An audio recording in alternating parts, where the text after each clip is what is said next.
오늘 말씀의 제목은 언약으로 열리는 영적 안목입니다. 저는요, 옷을 고를 때, 특히 넥타이를 고를 때 항상 조언을 구하는 사람들이 있습니다.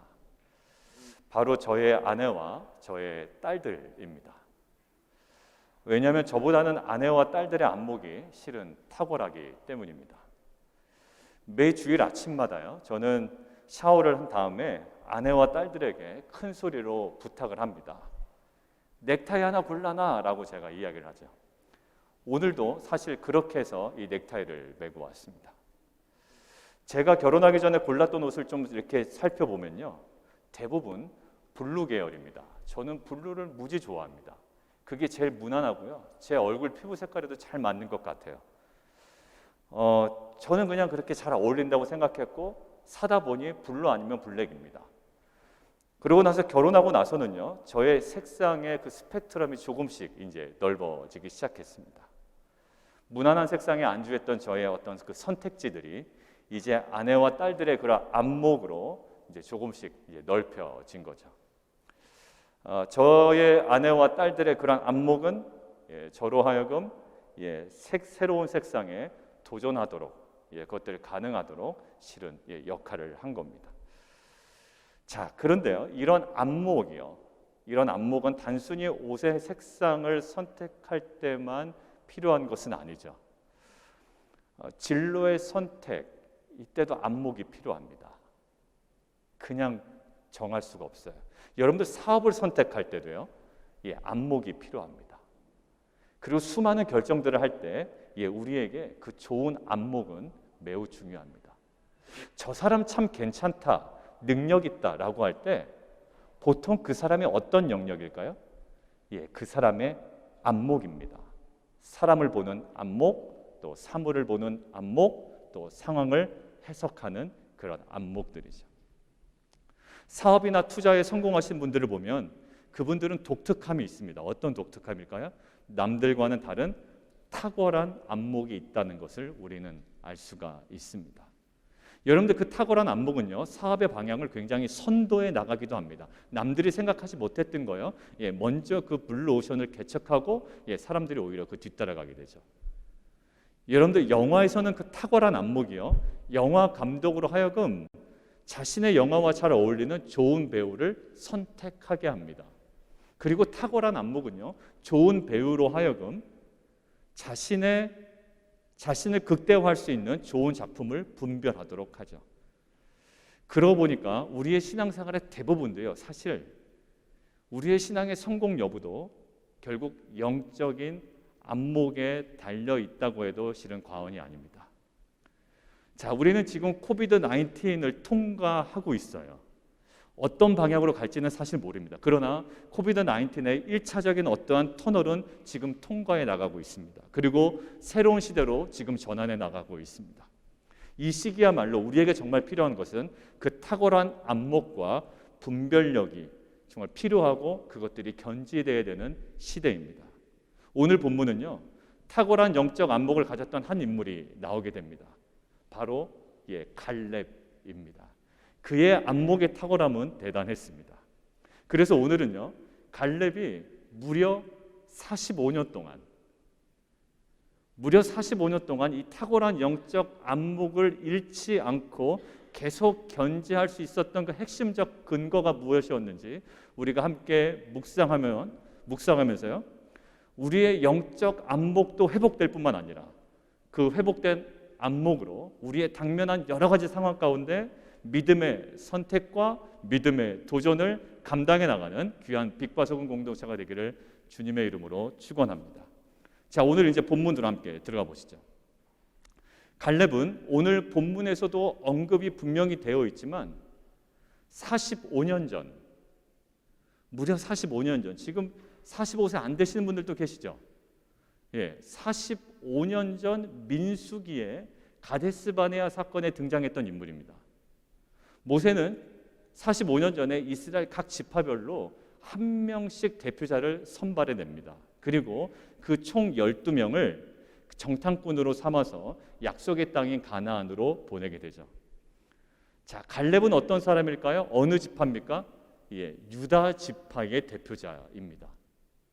그 12명의 정탐꾼 중에 유다 지파의 대표자였습니다. 우리가 잘 아는 바와 같이 정탐을 다녀온 12명 중에 여호수아와 갈렙을 제외한 나머지 10명은요 약속의 땅을 악평하게 됩니다.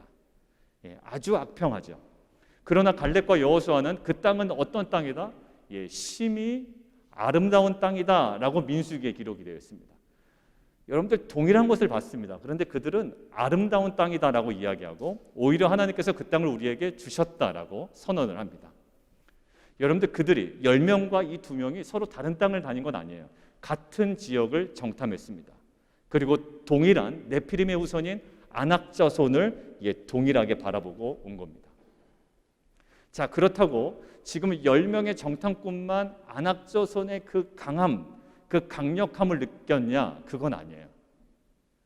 이 10명의 정탐꾼도 아낙 자손의 강력함을 느꼈고요.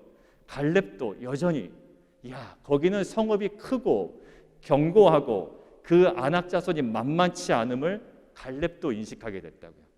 오늘 본문 12절을 보시면 45년이 지난 지금 12절을 한번 보실까요? 45년이 지난 지금도 갈렙은 여전히 동일한 인식을 갖고 있습니다. 뭐 좀 더 나아진 건 없어요. 아낙 사람이 있고 그 성읍은 크고 견고하다라는 거예요. 객관적으로 보고 있습니다. 그 성읍 여전히 커, 여전히 견고해. 그리고 아낙 사람, 대단한 사람들 여전히 거기에 주둔하고 있어라는 표현이에요. 결국 갈렙과 이 10명의 정탐꾼은요, 객관적 관찰에서는 차이가 없었습니다. 동일하게 객관적인 사실을 판단하고 있고요, 그것들을 정보를 갖고 있어요. 오히려 완벽하게 동일했죠. 그러나 객관적 사실을 바라보는 그 안목에서, 해석하는 그 안목에서 그 차이가 이제 발생하게 됩니다. 여러분들 사실 우리의 진로와 사업의 방향을 결정할 때요, 우리 무엇 가지고 결정하나요? 가능성을 가지고 결정하고요, 리스크가 없는 쪽으로 결정할 수가 있습니다. 그것도 하나의 방법이고 중요한 기준 중에 하나예요. 최대한 리스크가 없는 쪽으로. 그렇지만 여러분들 리스크가 있는 쪽으로 의도적으로 결정할 때도 있습니다. 왜냐하면 그것이 또 다른 기회가 되기 때문이죠. 그러니까 우리는 리스크가 없는 쪽으로 아니면 뭔가 내가 확실한 가능성이 있는 쪽으로만 결정하지는 않는단 말이에요. 리스크는 여전히 있습니다. 객관적으로 존재해요. 충분히 관찰되고 감지되는 요소들이 있단 말이에요. 그런데 다른 안목으로 보니까 그 리스크를 상기할 만한 요소가 우리 가운데 보여지는 겁니다.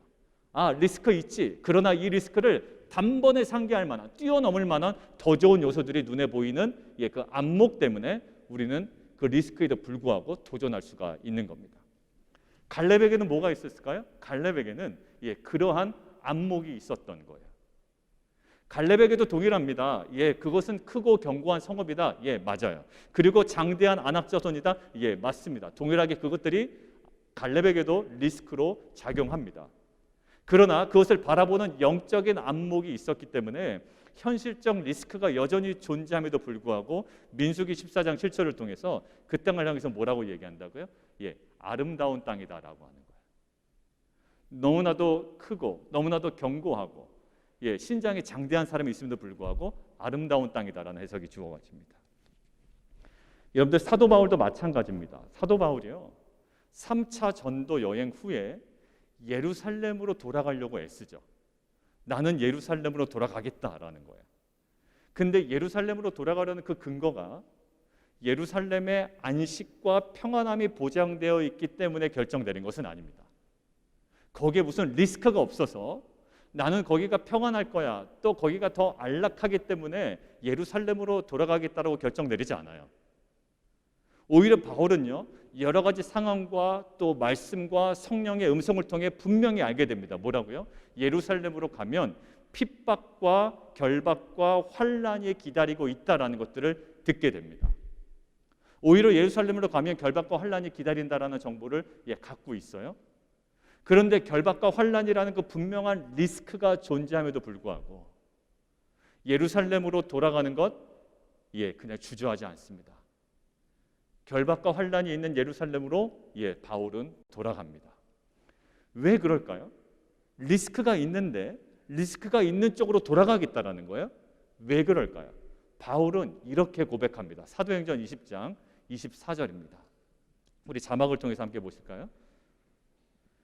내가 달려갈 길과 주 예수께 받은 사명 곧 하나님의 은혜의 복음을 증언하는 일을 마치려 하면은 나의 생명조차 조금도 귀한 것으로 여기지 아니하노라. 여러분들 지금 사도 바울은 이 환난과 결박이라는 객관적인 리스크가 보이잖아요. 그런데 이것들을 어떠한 안목으로 바라보고 있나요? 사명이라는 독특한 안목으로 바라보고 있는 거예요. 일반적인 안목으로는요, 그 리스크가 존재하는 예루살렘으로 돌아가서는 안 됩니다. 왜냐하면 들어가면 잡히게 될 거고요. 잘못하면 생명도 잃을 수가 있어요. 그렇게 되면 본인이 사역하려는 그 복음 전파의 그 사역에 심각한 타격을 입게 되거든요. 그러니까 일반적인 시각으로는 그 예루살렘으로 못 돌아갑니다. 그런데 그 사도 바울만의 독특한 안목이 있어요. 사명으로 바라보니 오히려 리스크가 존재함에도 불구하고 그는 어떻게 하겠다? 들어가겠다라는 거예요.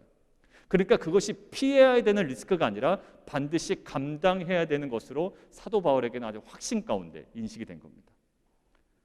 자, 그렇다면 바울이 다른 사람과는 다른 독특한 안목을 견지할 수 있었던 이유가 바로 사도 바울이 갖고 있었던 그 사명이었다면 오늘 갈렙이 다른 10명과는 다른 독특한 안목을 갖게 된 근거는 뭐였을까요? 동일하게 그 리스크들을 존재한다는 것을 인식하고 있었음에도 불구하고 이 갈렙이 왜 그것을 아름다운 땅이라고 볼 수 있는 그 안목의 독특함, 그 근거는 무엇이었을까요? 자, 45년 전의 장면으로 돌아가겠습니다. 민수기 14장 24절을 우리 자막을 통해서 함께 보실까요? 민수기 14장 24절입니다. 자, 그때 당시 갈렙을 향한 평가예요. 그러나 내 종 갈렙은 그 마음이 그들과 달라서 나를 온전히 따랐다라는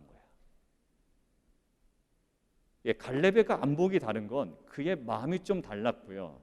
그리고 구체적으로 이어지는 표현이 있죠. 온전히 따랐다라는 거예요. 여러분들 성경은 안 펴놓으셨지만 나중에 거기 밑줄을 좀 그어놓어요. 온전히 따랐다라는 거예요. 결국 다른 마음으로 온전히 따랐다. 이 부분이 10명의 정탐꾼과는 차별되는 갈렙의 모습이었습니다.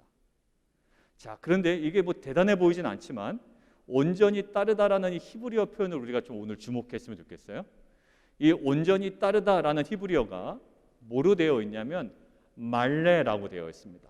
말레라고 되어 있어요. 근데 이 말레는 원래 뜻이 어떤 의미가 있냐면 가득하다라는 뜻이 있고요. 그 다음에 채우다라는 뜻이 있고요. 그 다음에 충만하다라는 뜻을 갖고 있습니다. 어떤 느낌인지 아시겠죠? 가득하다, 그 다음에 채우다, 그리고 충만하다라는 것을 말레입니다. 그리고 갈렙에 대해서요, 나중에 신명기 1장 36절에도 기록이 되어 있거든요. 거기 함께 보시겠습니다. 오직 여분네의 아들 갈렙은 온전히 여호와께, 여기는 뭐라고 되어 있죠? 순종하였은즉 그는 그것을 볼 것이요 그가 밟은 땅을 내가 그와 그의 자손에게 주리라 하시고, 여기 온전히 순종하였다라고 되어 있죠. 자, 근데 히브리어로는 뭐로 되어 있냐면 우리가 조금 전에 봤던 말레라고 되어 있습니다. 가득하다, 채우다, 충만하다. 자, 그러고 보니 오늘 본문 여호수아 14장 8절을 한번 성경으로 보시죠. 거기 이제 좀 밑줄을 쫙 그어놓으실까요? 여호수아 14장 8절에 보면 나는 내 하나님 여호와께 충성하였다라고 되어 있죠. 거기 밑줄을 쫙 그어놓으시죠. 충성하였다라는 거예요. 여기에 충성하였다라고 번역된 히브리어가 뭘까요? 여러분들 예상하시는 것처럼 말레입니다.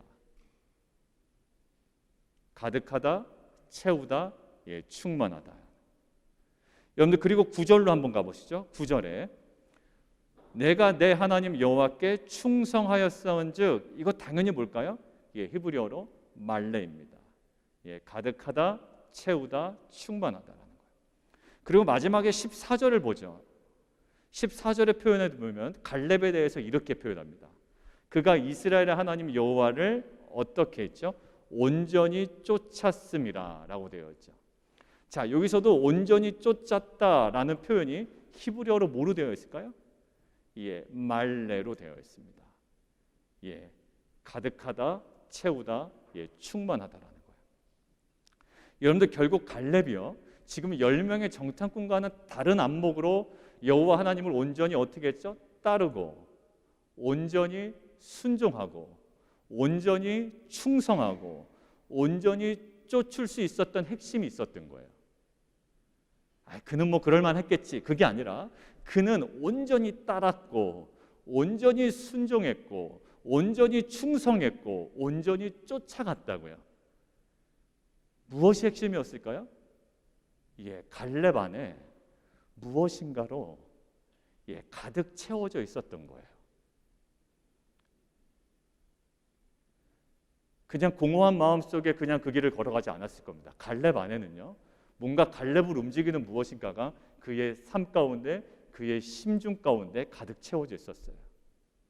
마치 이런 거예요. 사도 바울의 내면이 사명으로 가득 채워졌기 때문에 그 독특한 안목으로 결박과 환란이 있음에도 불구하고 예루살렘으로 주저함 없이 걸어갔던 것처럼, 지금 갈렙의 마음도 어떨까요? 무엇인가로 가득 채워졌기 때문에 크고 견고한 성읍이 있고요, 예, 장대한 안악자손이라는 리스크를 여전히 인식하고 있지만 10명의 정탐꾼과는 전혀 다른 안목으로 아름다운 땅이다라는 고백이 가능하게 될 겁니다. 그렇다면 갈렙에게 무엇으로 그렇게 가득 채워져 있을까요? 무엇으로 가득하고, 무엇으로 채워지고, 무엇으로 충만해져 있었을까요? 오늘 여호수아 14장의 본문에서 힌트를 얻을 수가 있습니다. 우리 10절 한번 보실까요? 자, 10절 그 중반부 이후에 보면 이렇게 되어 있습니다.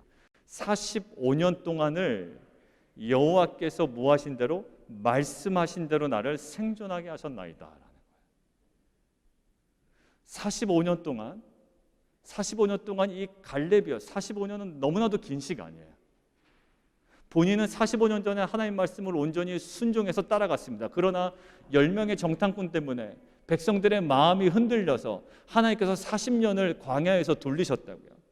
벌써 45년이 지났습니다. 이 45년이 지나는 동안 갈렙의 마음 가운데 움직였던 것이 있어요. 뭐냐면 하나님의 말씀이 가득 채워져 있었다는 거예요. 여러분들, 요셉은 꿈을 꿉니다. 근데 꿈은요, 너무나 놀라운 꿈이었어요. 그러나 요셉이 당면한 것들은 뭐였죠? 형들에 의해서 팔려가는 것이었고, 오히려 모함 때문에 옥에 갇히는 거였습니다. 근데 요셉이요, 여간에서 흔들리지 않아요. 왜 그랬을까요? 그 요셉에게는 하나님께 주셨던, 그 받았던 비전, 아마 그 말씀이 그의 안에 가득 채워져 있을 겁니다. 그것으로 상황들을 바라보니까 그거 쉽사리 넘어가기 쉽지가 않은 거예요. 그 보디발의 아내의 유혹에 넘어갈 수가 없는 겁니다. 지금 볼까요? 갈렙의 마음속에는 하나님의 말씀이 가득 채워져 있어요. 여러분들, 갈렙도 사실 헤브론이 얼마나 힘든지 사실 잘 알고 있습니다. 그곳은 사실 일단 평지가 아니에요. 오늘 뭐라고 나왔죠? 산지입니다. 우리가 쉬워서 걸어가는 길은 아니란 말이에요. 지금 우리가 갈 때 너무나도 편안하기 때문에 우리가 걸어가겠다고 결정한 것은 아닙니다. 지금 갈렙이요, 그것이 너무 편안하니 이제는 그 안락하고 너무나도 평안하고 보장된 길이니 걸어가겠다는 얘기 아니에요. 전쟁하겠다는 얘기고요, 싸우겠다는 거고요. 그거 힘들고 알고 있습니다. 뭐예요? 산지예요. 해발 몇 미터? 해발 927m 정도 되는 고지대에 있는 남궁물락 요새입니다. 그들이 문 열고 그냥 들어오라고 얘기하지 않아요. 해발도 높고요, 고지대에 있는 그 요새는요, 전쟁 벌이기 너무나 힘듭니다. 그곳에 주둔하고 있는 안악자손은 뭐죠? 네피림의 후손들이에요. 그리고 평균 키가 얼마예요? 평균 키가 2m가 넘습니다. 가나안 최고의 군사들이 거기 모여 있다고요. 그리고 45년 전에 이스라엘 민족을 공포에 사로잡히게 했던 그 바로 안악자손들이 거기에 떡하니 버티고 있는 거예요. 객관적으로, 물리적으로 이 갈렙은요, 충분히 두려울 수 있습니다. 그러나 갈렙이 그 땅을 취하겠다는 안목을 견지하게 된 원인이 있습니다. 그 땅을 취하겠습니다 라고 했던 원인이 있어요. 나이가 85세임에도 불구하고 그 땅을 반드시 취하겠습니다 라고 전혀 다르게 다른 안목으로 반응했던 이유가 있습니다. 자, 12절이에요. 맨 처음 구절이 되겠습니다. 그날에 여호와께서 말씀하신 이 산지를 지금 내게 주소서요. 갈렙은 어떤 투자할 가치가 있어서 그 땅을 달라고 했던 것도 아니고요, 개인적인 욕심이나 영웅심 때문도 아니었습니다. 오직 무엇에 근거하여? 여호와께서 말씀하신 산지이기 때문에. 어려운 줄 압니다. 그것이 가시밭길을 알아요. 그러나 갈렙에게는 아주 분명한 거 한 가지가 있었습니다. 여전히 45년 동안 살아있는 거예요. 그의 마음속에 여호와께서 말씀하신 그 산지를 나게 달려는 거예요. 객관적인 리스크가 있더라도, 크고 견고한 성읍이 있더라도, 그리고 안악자손이 여전히 버티고 있더라도 무엇에 근거하여? 여호와께서 그날에 말씀하신 그 말씀하신 산지를 나에게 달라는 겁니다. 여러분들, 갈렙은요, 나이와 서열을 강조하면서 좀 피할 수도 있었습니다. 그러나 여호와의 말씀을 어떻게 해요? 말레, 충만하게 채워졌던 갈렙은요, 피할 수가 없었어요. 무엇으로 말미암아? 여호와의 말씀으로 말미암아. 결국 언약이 갈렙을 충분히 채우고 있었던 거고요, 결국 언약이 갈렙을 붙들고 있었던 겁니다.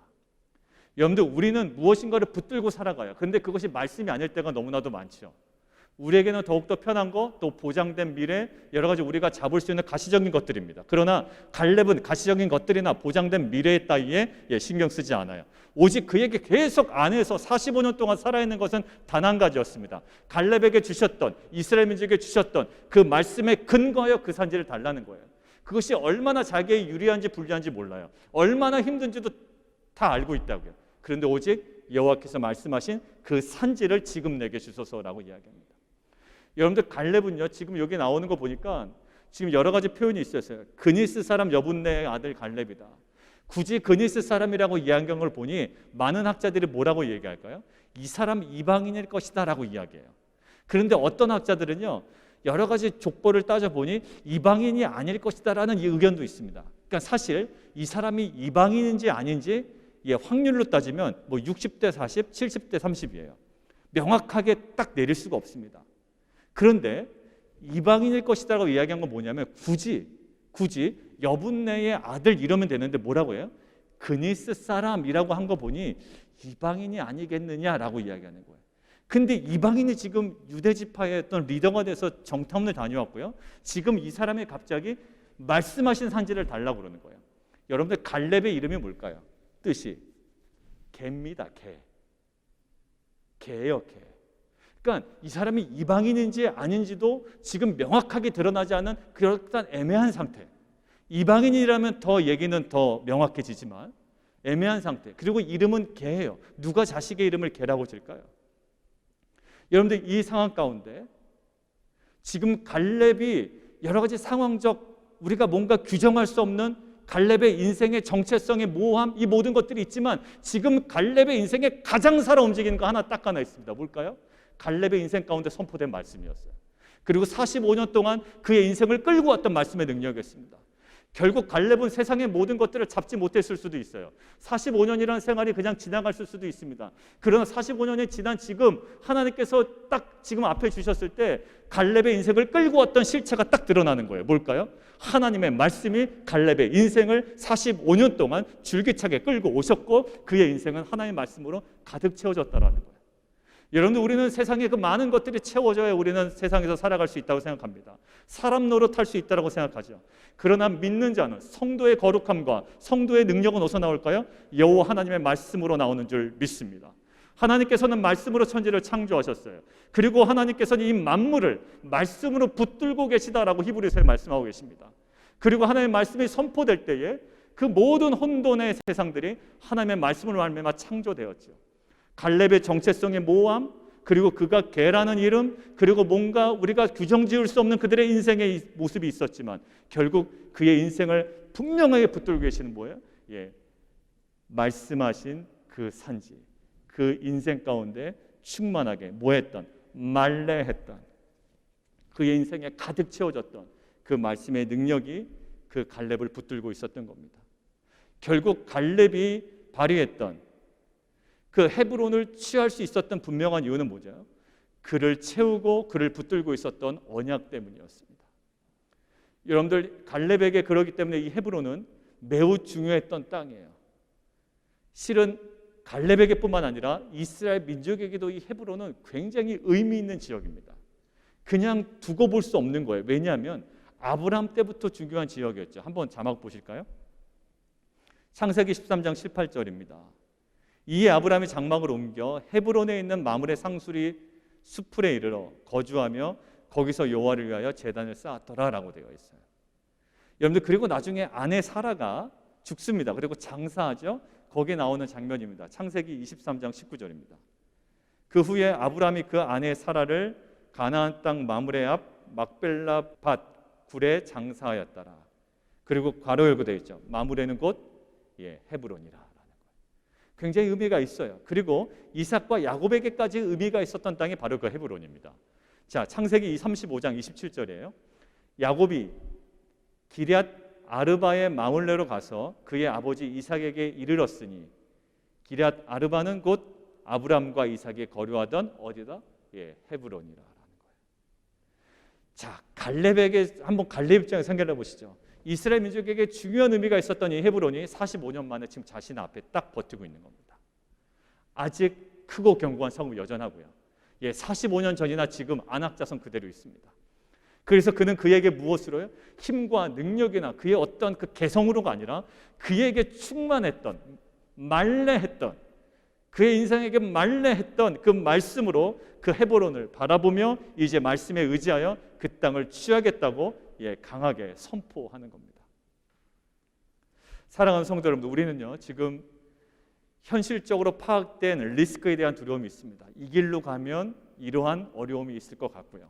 또한 우리가 이런 선택을 하게 되면 거기에 또 상응하는 리스크가 있습니다. 우리가 그 리스크 때문에 결정 못할 때가 굉장히 많아요.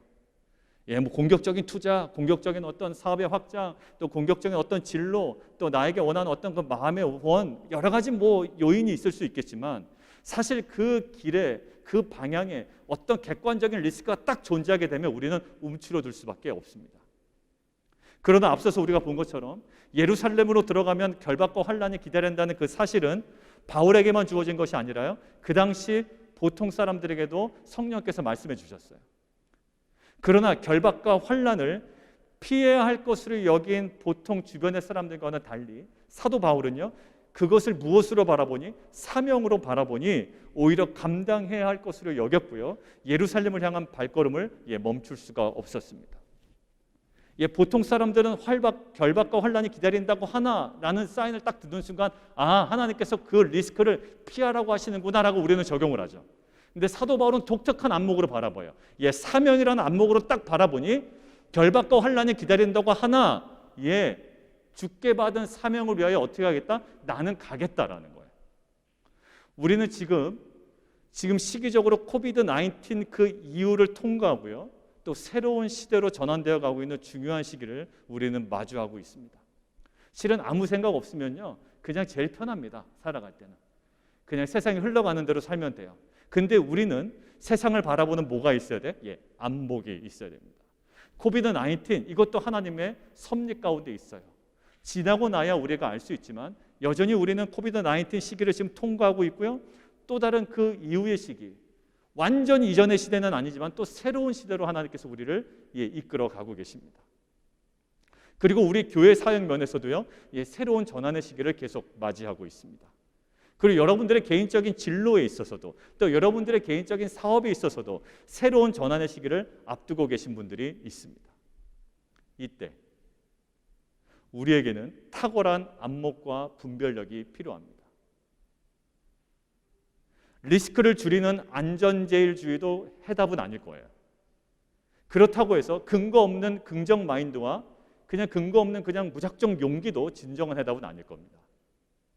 갈렙에게 하나님의 말씀이 말레 충만했던 것처럼 우리 모두에게도 하나님께서 우리 각자에게, 그리고 공동체에게, 그 자녀에게, 또 사업과 직장에게 주셨던 그 하나님의 언약으로 채워지는 은혜가 우리 가운데 다시 한번 회복되기를 원합니다. 그리고 그 충만한 언약으로 도전하는 또 성도와 우리 모든 공동체가 되기를 원합니다. 그 언약 속에 우리가 더 깊이 들어가게 되면, 그 언약으로 채워지게 되면 하나님 나라를 소망하게 되고요. 말씀하신 그 산지로 나아가는 공동체가 될 줄 믿습니다. 좋아 보이는 산지가 아니라, 편안한 산지가 아니라 우리가 담대히 얘기할 수 있는 거예요. 말씀하신 그 산지를 내게 주소서 하고 그 거친 헤브론으로 갈 수 있는 공동체가 될 줄 믿습니다. 사람들은 다 피하거든요. 그런데 우리는 그 독특한 안목이 있죠. 무엇으로 말미암아? 하나님의 언약으로 말미암아. 남들은 다 피해도 이제는 하나님께 주신 그 영적인 탁월한 안목을 통해서 이제는 거친 헤브론으로 우리는 함께 걸어갈 수가 있는 겁니다. 우리 예수님의 모습을 기억하시면서 오늘 마무리하도록 하겠습니다. 여러분들, 로마 시대에 그때 십자가는 뭐였을까요? 로마 시대의 십자가는 너무나도 그 당시에 리스크가 큰 지점이었습니다. 왜냐하면 로마 시대의 십자가는요, 유대인들에게는 하나님의 완벽한 저주예요. 하나님의 저주를 받아 죽게 된 겁니다. 그 평가는 너무나도 위험한 평가였어요. 두 번째, 로마 사람에게는요, 아주 나쁜 중범죄자로 낙인 찍힐 수 있는 지점이었습니다. 그러니까 십자가는 될 수 있으면 피하는 게 좋습니다. 왜? 하나님의 저주받은 인간으로 전락할 가능성이 많고요. 로마 사람들에게는 굉장히 중범죄자로 취급당할 수 있는 그런 지점입니다. 리스크가 너무 많은 지점이에요, 십자가는. 그런데 예수님께서는요, 그 유대인들에게도 그렇고 로마인들에게도 그렇고 가장 리스크가 큰 그 십자가를 무엇으로 바라보십니까? 전혀 다른 관점으로 바라보시죠. 예수님에게는 세상과는 다른 전혀 다른 관점이 여전히 작동하고 계셨어요. 그것은 바로 무엇이었을까요? 구속사라는 안목이었습니다. 세상 사람들이 이해하지 못해요. 그러나 예수님에게는 구속사라는 안목으로 그 리스크가 굉장히 팽배했던 그 십자가를 바라보십니다. 구속사의 안목으로 보니 십자가는 반드시 피해야 하는 저주스러운 형벌과 죽음이 아니었던 거예요. 인류 구원, 하나님의 그 구원의 역사, 그 구속사적인 안목으로 보니까 십자가는 예수님이 반드시 감당해야 하는 자리였던 겁니다. 결국 예수님께서는 마치 거친 헤브론을 도전한 갈렙처럼 험한 산지, 험한 십자가를 선택하셨습니다. 왜요? 쿨해 보이려고 하신 게 아니에요. 멋있어 보이려고 그런 것도 아닙니다. 영웅심에서 시작된 것도 아니에요. 분명한 구속사의 관점, 그 안목으로 그 길을 걸어가시고요. 사도 바울도 사명이라는 안목으로 결박과 환난이 기다리는 거친 산지로 갑니다. 거친 예루살렘으로 가죠. 사랑하는 성도 여러분,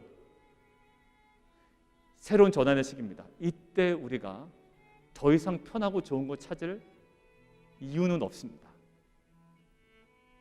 쉽고 편한 길을 가지 마시고 기도하시면서 말씀에 근거한 안목으로 무작정 어려운 길이 아니라 하나님께서 우리와 여러분들에게 예비하신 험한 헤브론, 험한 십자가를 선택하는 그런 귀한 공동체가 되기를 원합니다.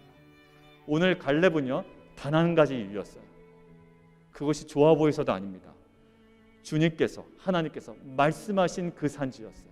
그것 때문에 험한 헤브론, 험한 십자가, 사도 바울은 험한 예루살렘, 그곳으로 향해 갑니다. 그곳에 우리가 선택하는 험한 헤브론, 그리고 우리가 선택하는 험한 십자가, 그곳에 생명과 구원과 부활의 놀라운 구속사가 성취될 줄 믿습니다.